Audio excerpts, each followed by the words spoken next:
of Dr. Swasti Rao, Associate Fellow at Manohar Parrikar, IDSA, joining us on the broadcast. Dr. Rao, what do you make of this entire visit, especially given that the official part of the visit pretty much has begun, with now a couple of bilaterals lined up? So issues like trade, investment, business, defense, perhaps, all of that is going to be taken up. Thereafter, of course, comes the state dinner, the official state dinner that everyone is watching out for. But what do you make of this visit all in all, and the key issues that are likely to be taken up by the two leaders, along with several other eminent personalities? Right. A very good morning to both of you.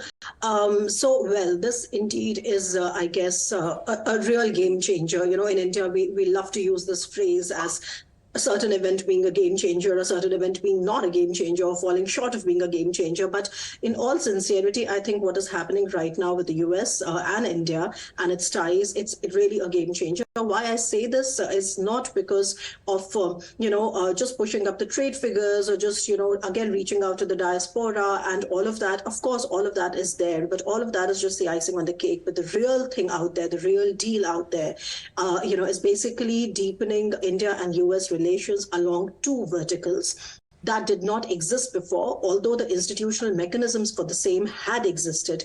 In the last 10 years, we have done a lot with the US to enable that institutional frameworking. Okay, so that's there, but it had not taken off. So for example, the two verticals that I'm referring to here, the one is definitely a deepening of defense, joint production, the defense cooperation, the defense industry cooperation. That is going to be a game changer. You already referred to the GE and the HAL deal on the 414 engines, which is going to be, which is right now for aviation, and then it might get transposed to other sectors as well, for example, the naval sectors, etc. But the point is that this is something that has not really happened between India and the US earlier.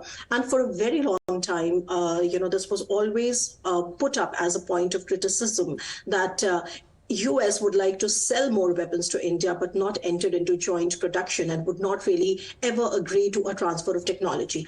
And so with what has happened right now, and what you're seeing out there in the US right now, is something that has been an outcome of this hard work that was put in. And especially, if you look at the 6 months of 2023, from January until June, you had this, this slew of high profile visits from Indian officials to the US and US officials to India, and two actually stood out. One definitely, I would say, would be Lloyd Austin's visit, when he came to meet Shri Rajnath Singh, and the other would be Jake Sullivan. So when he came, he said that this is what we have to offer. There will be a TOT.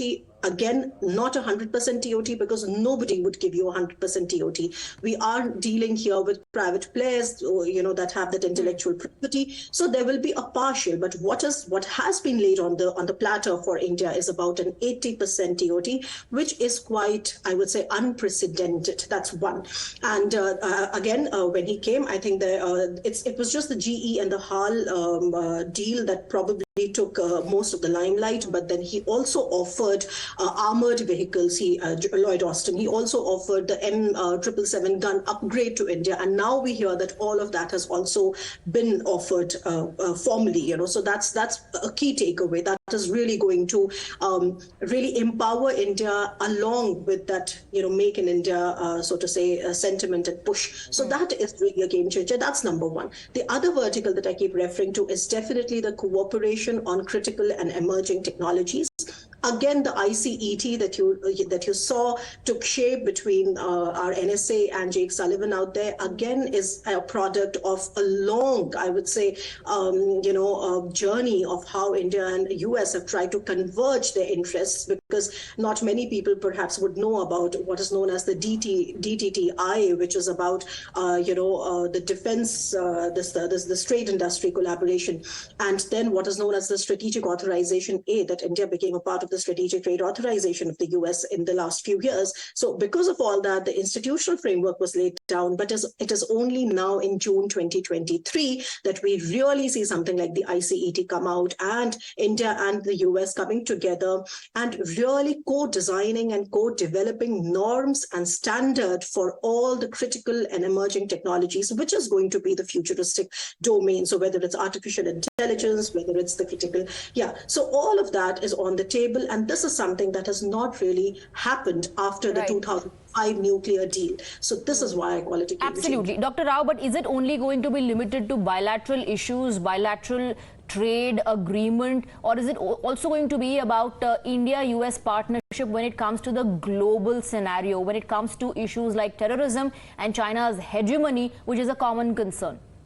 Oh, yes, absolutely. The India-US strategic partnership has been able to reach this level of maturity only because of the way the global geopolitical system has been shifting. Okay, so what you're seeing there, I would not say that it's a direct, so to say, impact of what is happening in the Indo-Pacific, but for sure, I mean, India did not really enjoy this kind of an attention from the US for a very long time, and we know how the Cold War years were etched out. So I'm not going to go that deep into history because it's out there for everybody to see. But what I definitely want to underscore here, as I talk to you today, is that US pivot to Indo-Pacific and US's containment policy of China is definitely a major, so to say, framework within which all this is happening, whether it's the Quad, whether it's, but again, let's understand that when I say the US containment of China, even that is something which is of a very hybrid nature.